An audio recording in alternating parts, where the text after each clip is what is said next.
মা আমি একটু ঘুরতে যাচ্ছি। আমিও যাবো। না না তোকে যেতে হবে না। মামি যাবো বলছে, নিয়ে যা না। আমিও খচ্চরকে নিয়ে যাবো না। তুই? আমি যাবো। মা ও যাবো বলছে, নিয়ে যা না। ধুর, চাপ। তুই এখানে একটু দাঁড়া, আমি আসছি। কোথায় যাচ্ছিস? আসছি বললাম তো। হঠাৎ এখানে ডাকলেন? হ্যাঁ, থ্যাংক ইউ। হঠাৎ থ্যাঙ্কস কেন? আজকালকার মানুষ চোখ থেকেও অন্ধ। চারিদিকে মানুষ যত বিপদে থাকুক না কেন, কেউ কারোর দিকে ফিরেও তাকায় না। কিন্তু আপনি সবার থেকে আলাদা। যেভাবে আপনি আমার বোনকে সুস্থ করে তুলেছেন, আমি আপনার কাছে সারা জীবন কৃতজ্ঞ থাকবো। এটা বলার জন্য আমাকে ডেকেছেন? হ্যাঁ, আপনি খুব স্পেশাল। আমরা কি বন্ধু হতে পারি? কেন নয়? একটা কথা বলবো, আপনি একটু কালকে বেলা 10টার সময় দেখা করবেন। অবশ্যই আসবেন। কাঁদছিস কেন?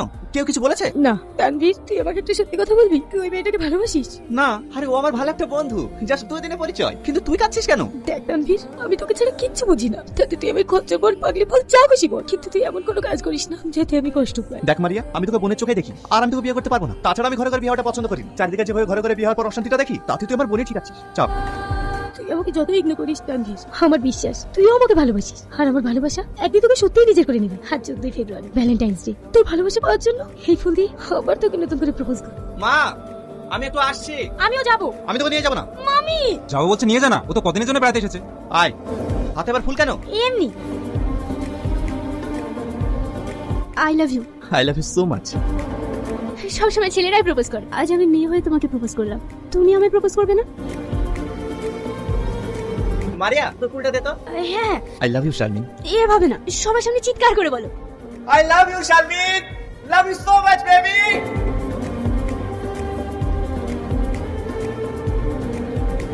মারিয়া এরকম করিস না বোন। কোথায় যাচ্ছ? বাড়ি। বাড়ি মানে? এখানে থেকে কি করবো? যার জন্য এখানে এসেছি সে তো অন্ধকার হয়ে গেছে। এই বাড়ি থেকে চলে যাওয়াটাই ভালো। তুমি এসব কি বলছো? আমি তো কিছু বুঝতে পারছি না। তানভীরকে অনেক ভালোবাসি মামি। তানভীর অন্য একটা মেয়েকে ভালোবাসে মামি। কি? তোমার সাথে তানভীরের বিয়ে হবে, আমি দেখছি।